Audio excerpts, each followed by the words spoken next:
Hi there mga kapatid, it's another day again and it's a new topic. Welcome to my channel. But before that, kung bago ka pa lang sa channel ko, please don't forget to subscribe and hit the notification bell para sa latest update and paki-like and share mo na rin. Hello mga kapatid! So for today, isa-summarize natin yung naging report ng SMNI. Bigay ng opinion si Congressman Pulong, tapos si Attorney Trixie, na-cover din natin dito si Senator Bato, siya yung pinakamaraming coverage dito. Tapos yung ating isang political analyst regarding dun sa impeachment plan para kay VP Sara. So that's it. Let us watch. Titingnan natin kung may mga additional pa tayong pwedeng i-add.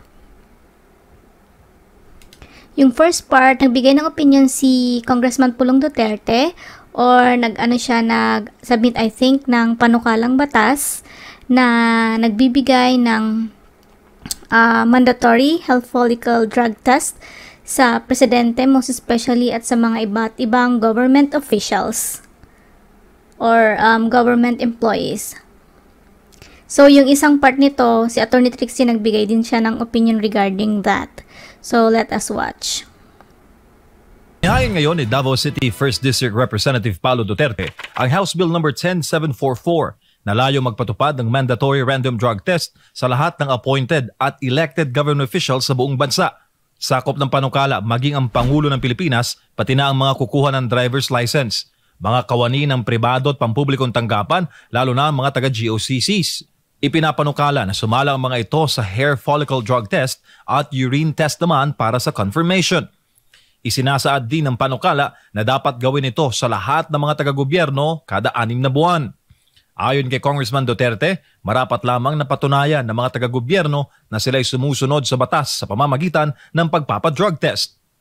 Saad din ng Kongresistang Duterte na ito ang nakasaad sa Comprehensive Dangerous Drugs Act at hindi exempted dito ang mga taga-pamahalaan.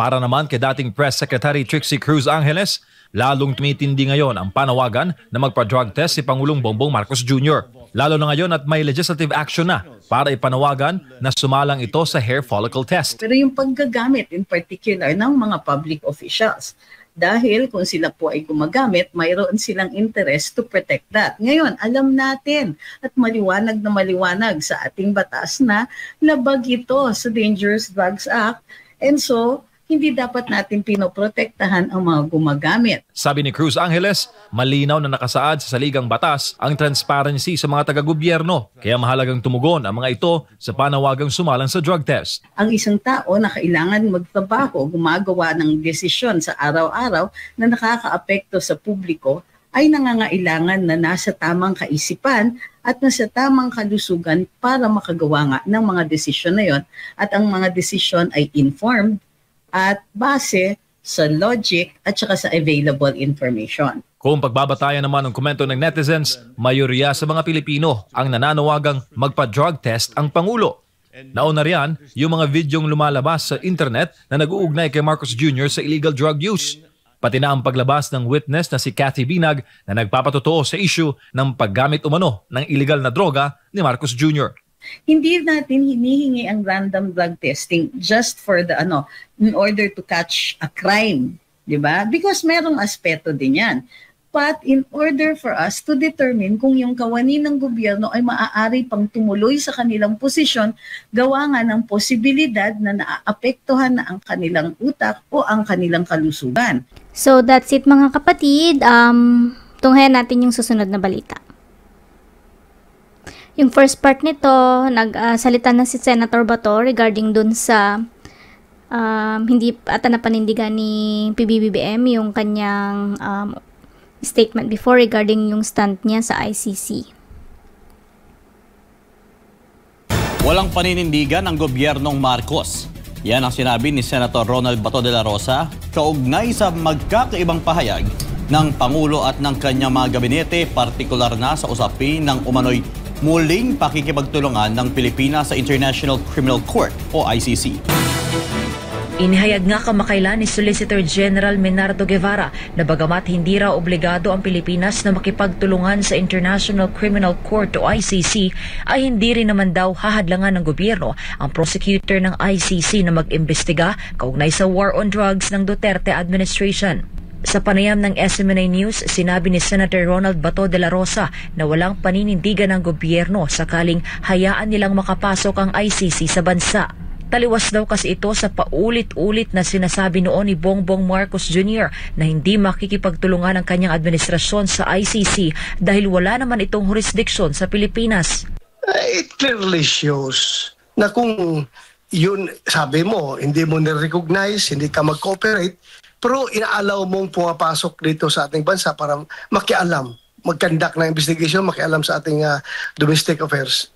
Meaning to say, allowing them to enter and conduct their own investigation is tantamount to surrendering the jurisdiction to these people. Parang gano'n inalaw mo, pinapasok mo. So ibig sabihin, sinurrender mo yung sovereignty mo sa kanila.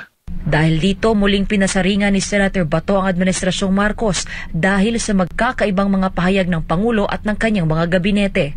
Kung gano'n man ang nangyayari, wala siyang control sa kanyang mga gabinete. Iba yung kanyang policy direction na tinatahak, iba naman ang ginagawa ng kanyang mga miyembro ng kabinete. So that goes to show na ating Pangulo ay walang control sa kanyang kabinete. Or pwede rin na kung ito'y sabihin ng kanyang mga kabinete na under instruction sila ng presidente, yung kanilang ginagawa, na yan ay malaking posibilidad na nagdudubultok yung ating presidente. Iba ang sinasabi, iba ang ginagawa sa likuran. So, walang sincerity kapag gano'n. Ang gagawin ng gobyernong ito ay taliwas sa kanyang sinasabi. Kung talagang gagawin na yan, ibig sabihin, walang panindigan ang gobyernong ito at ito'y bali doble kara. Doble kara ang gobyerno na ito kung gano'n ang mangyari. Kamakailan lang ay nakatanggap ng email si Senator Bato mula sa ICC para magsagawa ng panayam. Pero hindi ito pinansin ng senador dahil nagdududaan niya sa authenticity ng naturang liham. Hindi ko sinagot dahil kung mag-engage ako sa kanila, that would be tantamount to recognizing their jurisdiction over my person. So hindi ko sinagot yung kanilang email. Unang-una, nagdududa pa ako kung ito'y talagang authentic na ICC. Baka mamaya may mga scammer lang ito, no, na sumasakay sa sitwasyon dahil walang klarong heading, walang klarong signatory. Basta technically, hindi ko masabi talaga kung totoo itong ICC. Baka sumakay lang ito sa issue. Sa huli, ito ang ginit ni Senator Bato sakali anyang totoo na galing sa ICC ang naturang liham.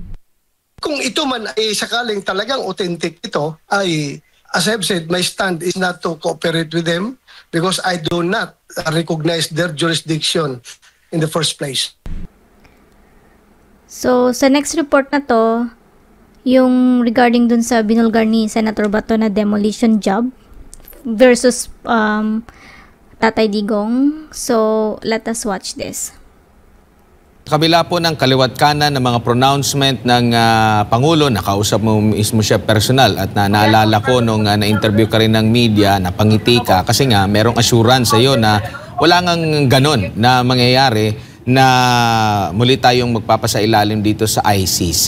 Kaso iba yung nangyayari sa mga sinasabi. Gugustuhin niyo po ba na magkaroon din talaga ng black and white kung ano yung naging pronouncement ng Pangulo pero para merong kumbaga sasandalan yung bawat desisyon ng ating pamahalaan?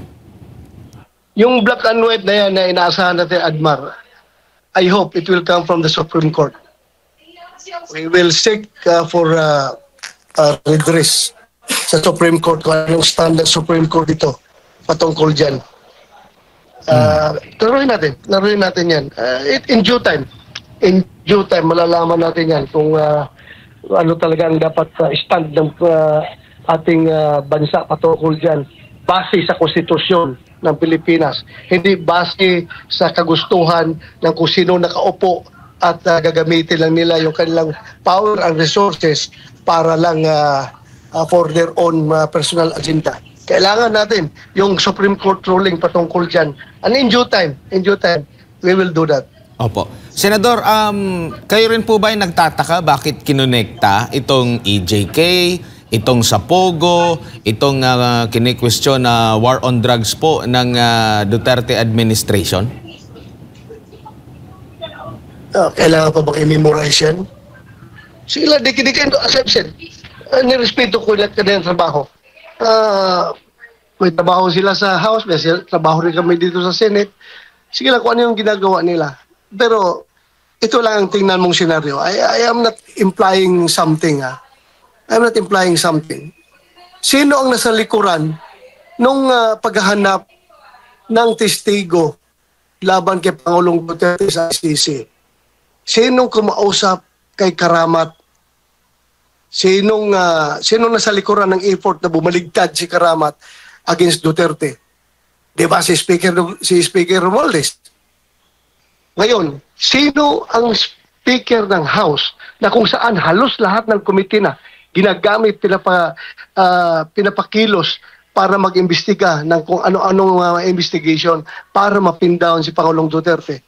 Sinong nasa likuran nito? Sinong speaker na kung saan itong mga committee na ito ay under? Kanino under itong mga committee na ito? So yun lang ang isipin natin. Yun lang isipin. I am not implying maliciously.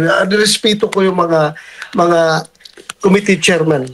Mga chairman ng committee sa House. And respeto ko kayo. I know it's your job. Pero ako lang, hindi niyo ako matanggalan ng aking sariling pag-iisip at opinion kung bakit ito nagkasabay-sabay lahat. Kung bakit ito parang coordinated attack.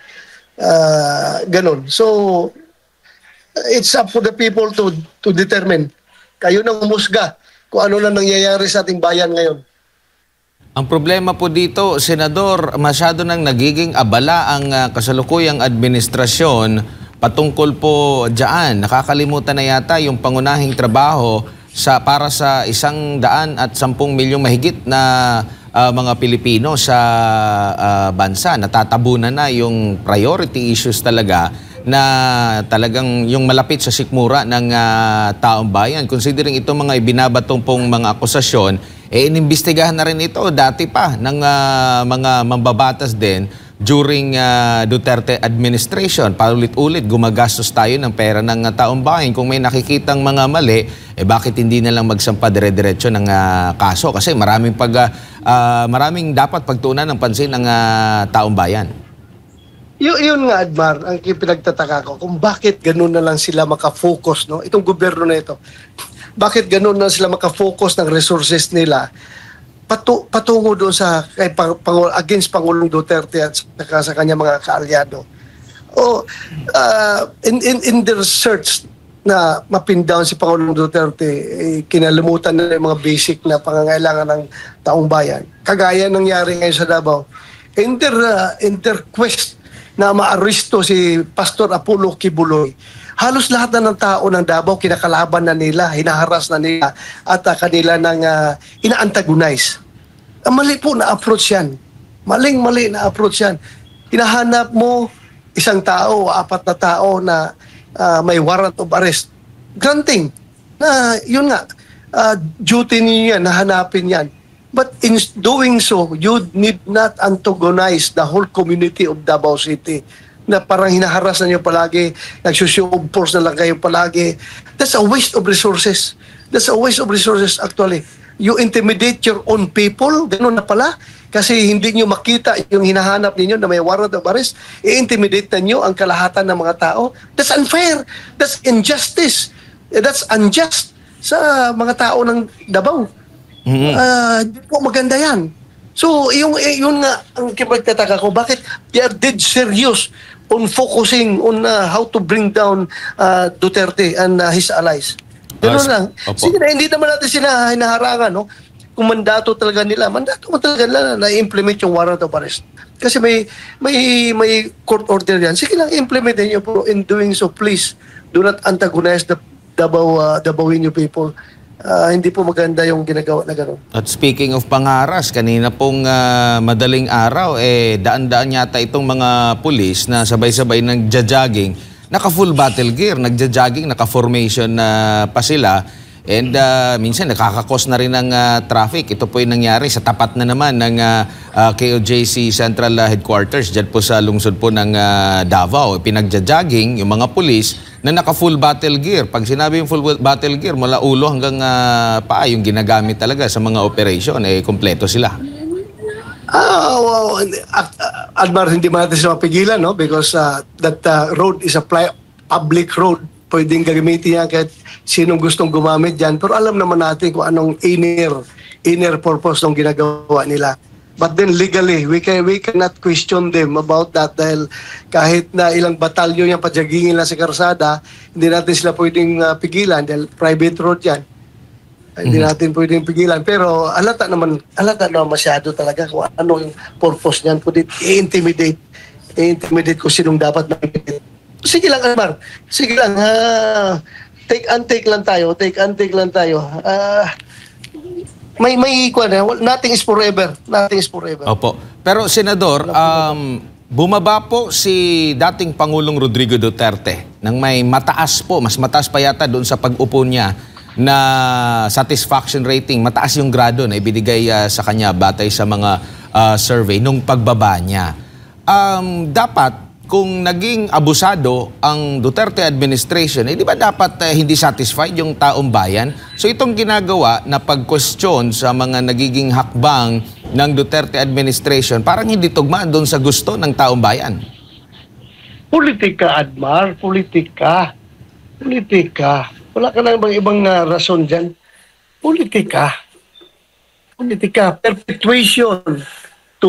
Perpetuation of power. They want to perpetuate themselves in power. Yan lang naman ang nakikita kong rason dyan. Bakit nila ginigibaan ang Husto Pangulong Duterte para magiba rin si Inday Sara na alam nila na ito yung pinakamalakas na pwedeng magiging sunod na Pangulo ng bansa. May sinabi ka before na may mga opisyal ng gobyerno na banggit ka, na monitor natin si Speaker at yung isang kongresista pa na kasama doon na kumakausap sa mga kasamahan po ninyo para tumistigo laban po sa dating Pangulong Duterte. Pwede ho ba ninyong maidetalye po ito ulit dito sa ating programa, Senator? Well, as I've said, yung aking very reliable information, nagsasabi na itong apat na kasama ko klaruhin ko, itong apat na kasama ko na imbisigan ng SEC, dalawa sa kanila ang kinausap, ang isa hindi pa personal nakausap dahil merong go-between na pinapakausap sa kanya at yung isa ay hindi kinausap. So meaning to say, ang actual na nakausap ay dalawa lang. Dalawa ang actual na nakausap. At yun nga, klaro, during all those separate instances, doon nga, inamin naman nila.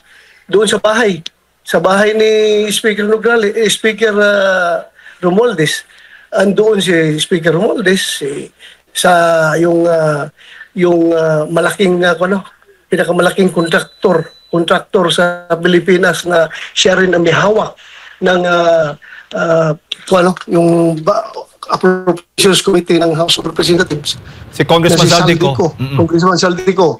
At saka si General De Leon at si De Leon ng NICA at si Trillanes. Nandoon silang apat. Si Trillanes at si De Leon ang kumakausap sa kasamahan ko. So, ano ibig sabihin nito? Ano ibig sabihin? Binaligtad nila. Ngayon, binaligtad nilang istorya na si Karamat daw ang lumapit kay De Leon para tulungan na maging chief PNP. Nakiusap daw si Karamat. Oh, sino bang lukuhin nila? Sino bang lukuhin nila? Binabaligtad lang usapan. In due time, hintayin lang ninyo, lalabas na yung tao na hindi na makapagtiis, sukang-suka na sa ginagawa nila na ginagamit nila ang kapulisan sa kanilang sariling interest. Tingnan nyo, in due time, nagpalabas sila ng statement na indeed, kinausap daw si Karamat. O, silang dalawa, nagsabi, no? Si General De Leon at si Saldico. Nagsabi na nandun na kinausap si Karamat at binaligtad pa nilang usapan. Binaligtad na si Karamat daw nag-usap na gusto maging chief PNP, tulungan daw. Kahit sinong opisyal, walang opisyal na makapaggawa ng ganong katapang, no? Napapunta ka, sir, meron akong mga information na aking ibigay sa inyo laban kay President Duterte, basta gawin niyo kung chief PNP. Ang kapal mo naman na opisyal, wag ganun ka, nakakahiya ka. So, binaligtad nila ang istorya. Actually, si Karamat ang unang tinawagan nila na kinunik ni si General De Leon ang tumawag sa kanya, nag-text na gusto siyang makipag-usap at yun nga ang dahilan, gusto makipag-usap. Gagawin ka naming chief PNP basta mag-testify ka laban kay Duterte. So ganoon ang takbo ng usapan at si Karamat alam niya ang ginawa niya, alam niya nga wala siyang dapat ma-testify at laban kay Duterte. Alam niya ang ginagawa niya. He held his ground. Hindi siya pumayag. And after that, hindi siya pumayag, anong ginawa sa kanya? Tinanggal siya as director ng CIDG. Nung hindi siya pumayag. So ano ngayon? Sino ang nagsinungaling? In due time, malalaman ng taong bayan kung ano talaga was the real score. Mahirap yung gusto nating itago ang katotohanan ba? Yes. Ako naman nagsasalita ako para sa katotohanan. Ayaw ko magloko ng tao. Ayaw kong magsinungaling. Since maliit pa ako, ayaw ko magsinungaling. At ito sinasabi ko katotohanan. At ngayon, dinidistort nila ang katotohanan. At ayaw pa lang aminin na kasama si Trillanes nung usapan na yun. Di ba? Ayaw nilang sabihin na kasama si Trillanes dahil nahihiya sila na ginagamit nila si Trillanes as attack dog laban kay Duterte. Ganon sila ka-desperate na siraan ang Duterte administration. Gumamit sila ng tao na alam nilang napakataksil na tao yan, napaka-traidor na tao yan, ginamit pa rin nila. Hindi nila alam, pagdating na panahon, sila rin ang tataksilan ni Trillanes. Hindi nila na-realize yan. Sige, gamitin nyo si Trillanes at pagdating ng araw, kayo rin ang tataksilin yan. Ayaw nila, hindi nila matanggap-tanggap. Ayaw nilang aminin na kasama si Trillanes eh. Nahihiya sila dahil talagang na makikita kung ano ang motibo behind dito sa kanilang effort na makakuha ng mga testigo laban sa amin ni Pangulong Duterte sa ICC. Ganon sila ka-desperate. At nagugulat din yung mga kababayan natin dito, Senator, bakit daw mismong ang speaker ng Kamara at isang kongresista ay kabilang doon sa nakikipag-usap. Sino ba ang nag-utos sa kanila para dito ay magsagawa at kausapin yung mga opisyal na kasamahan po ninyo upang tumistigo nga laban po sa inyo at maging sa dating Pangulo? Kaya nga kung ako si Karamat, gusto kong maging chief PNP, no, as they allege, as they twist the truth, as they are twisting the truth right now, pinapalabas nila ganun. Kung ako si Karamat, bakit ako doon sa Speaker of the House makikiusap na mo akong chief PNP? Bakit doon ako? Bakit hindi ako direktado sa Malacanang? Doon ako makiusap. Kasi separate man kaya, independent man kaya ang legislature at saka yung Malacanang. They have may separation of powers tayo. Ang Kongreso hindi dapat makialam sa powers ng Malacanang. Ang Malacanang hindi dapat makialam sa powers ng Kongreso. Ibig bang sabihin ngayon na yung nakaupo na si General Marbil ay appointee na ni Speaker Romualdez? Hindi na ito appointee ni Marcos? Ganun ba ang lalabas ngayon? O kung ganun ang reasoning nila? Senator, huli na lang bago ko ipasa kay Admar. Ngayon, may nakatakda yatang hearing ang Kamara hinggil nga po dito sa extrajudicial killing noong nagdaang administrasyon at maging itong pogot. Marami pa parang pinaghalo na nila, Senador, at kabilang nga sa mga imbitado kayo at ang dating Pangulo at maging si Attorney Harry Roque. Ano ho ba ang masasabi nyo dito?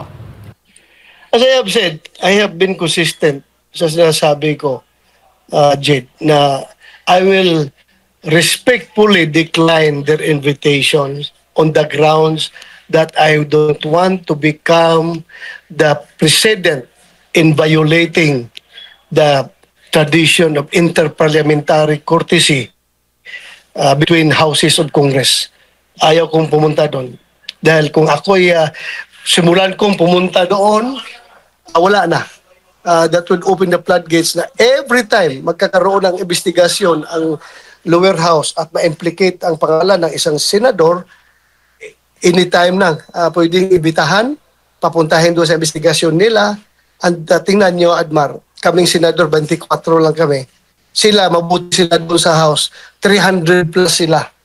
They can still perform their legislative functions kahit na merong pang absent sa kanila. Pero kami, 24 lang. Kung sige kami patawag doon, paano na mangyari? Wala ng legislative function na magampanan namin. And yan ang reasoning, no? Yan ang reasoning na ina-adapt ng US Congress kung bakit nagkakaroon ng interparliamentary courtesy. So, ganoon po ang aking rason dyan. Kung sabihin nila, takot ako sumagot sa mga issues, wala pa akong kinatakutan. Kilala niyo ako. Sasagutin ko sila dyan, pero yun lang ayaw ko i-break yung aming interparliamentary courtesy. Opo. Kung mayroon silang ebidensya laban sa akin, then they can file the case anyway. There you go mga kapatid. So sinabi ni Senator Bato doon, or tinanong actually, si Speaker Romualdez nga ba yan, yung may pakananan lahat? Or, well, para sa akin, ang opinion ko lang dyan, obvious naman talaga na siya talaga. At marami na ding nagsasabi, iba't bang vloggers na mas nakakakilala at mas malapit sa kanila. At may mga iba't ibang tao, syempre hindi yun naman lahat ng tao na nakapaligid sa'yo, masusupalpalan mo. So, meron at merong maglilik talaga dyan. And, yeah, marami na rin nakakaalam na talaga na yung si Tamba talaga ang may pakana ng lahat, yung mga kaguluhan dyan sa gobyerno ngayon, yung mga pinagagagawa niya, yung paggamit niya ng pondo ng bayan para pagbayad lang ng mga vloggers and para dun sa mga tao na sisira sa mga Duterte. So sa part na to, si Professor Froilan Kalilong nagbigay din siya ng komento or opinion regarding dun sa panggigipit kay Inday Sara or ang ating VP Inday. Well, para sa kanya hindi daw makakabuti yung mga ginagawang panggigipit kay Inday, which is true naman. Alam mo, magbo-backlash din talaga sa kanila yan. Pagdating ng panahon, oo, sa ngayon, sila pa ang nasa power pero hindi nila talaga yan kontrolado or hindi nila alam yung pwedeng mangyari. Alam naman natin na hindi lang naman iisa ang araw, meron at meron silang kalalagyan pagdating ng panahon. So, tunghayan natin mga kapatid. Muling lumulutang ngayon ang umano'y planong impeachment complaint laban kay Vice President Sara Duterte kasunod na naging pagpuna nito sa administrasyon. Ayon naman sa isang political analyst, mas mahihirapan ang administrasyon na makabangon kung patuloy nilang gigipitin ang ikalawang Pangulo. Pinuna kamakailan ni Vice President Sara Duterte ang mga problemang kinakaharap ng bansa na napapabayaan ng Administrasyong Marcos. Ilan sa mga ito ang sablay na pagtugon sa problema ng baha, lalo't inamin ng DPWH na walang flood control master plan ang Marcos Jr. government. Gayon din ang tila pagyuko at pagsunod-sunuran ng Administrasyong Marcos sa kumpas ng mga dayuhan, lalo na sa isyu ng International Criminal Court. At ang kakulangan sa police-to-population ratio kasunod ng pagbawi sa kanyang police security details. Sa pagpuna naman ito ng pangalawang Pangulo, maraming mambabatas sa Kamara ang pumalag, lalo na sa usapin ng flood control projects. Habang itinutulak ni Manila Representative Joel Chua ang pagbusisi sa budget para sa seguridad ni VP Sara matapos sabihin ng AFP na may 400 sundalo ang nakatalaga sa pangalawang Pangulo. At kaugnay sa pagbanat ni VP Sara sa administrasyon, sinabi ni dating presidential spokesperson Attorney Harry Roque na hindi malayong may maghain ng impeachment complaint laban dito. Bagay na hindi rin daw isinasantabi ng Kamara bagamat wala pang formal na reklamo. Pero para sa isang political analyst, mahihirapang isulong ang impeachment complaint laban kay Vice President Sara Duterte, bagamat numbers game ang labanan dito. The way I see it, mukhang may hirapan isulong to, no? Dahil wala namang maliwanag or tahasang paglabag ang ating ikalawang Pangulo doon sa mga tinatawag natin na possible grounds for impeachment. No? So it's going to be a hard sell, I think, on the part of the public. And you're right, the Vice President really had a clear mandate, and she has the legitimate mandate, no, for her position, and it will be really difficult for the government to actually make it or make a case for an impeachment against the Vice President if ever they are going to proceed with it. Maliban dito, mas lalo lang din ayon kay Dr. Froilan Calilong na mahihirapan ang administrasyon na makabangon mula sa kinakaharap na isyu kung gigipitin si VP Sara. Kung titignan naman natin ang ating namang mga kababayan ngayon, mapagmasid. I think they are very much more discerning right now of the things that are happening. Of course, there is the presence of not just the mainstream media, but of course the social media, which I believe is very, very potent right now, especially in shaping public opinion. So I think what the government should do right now is to carefully tread itong political line na to, no? Kasi medyo mahihirapan talaga sila rito kapag lalo na kapag masyado nilang ginipit yung ating ikalawang Pangulo. Naniniwala rin si Calilong na kaya ginigipit si VP Sara ay dahil baka isiwalat nito ang kalakaran ng kasalukuyang gobyerno, lalo't naging bahagi siya nito. Payo naman ng political analyst sa administrasyon, mas pagtuunan na lang ng pansin ang mga problemang kinakaharap ng mga Pilipino sa halip na pag-initan ang pangalawang Pangulo ng bansa.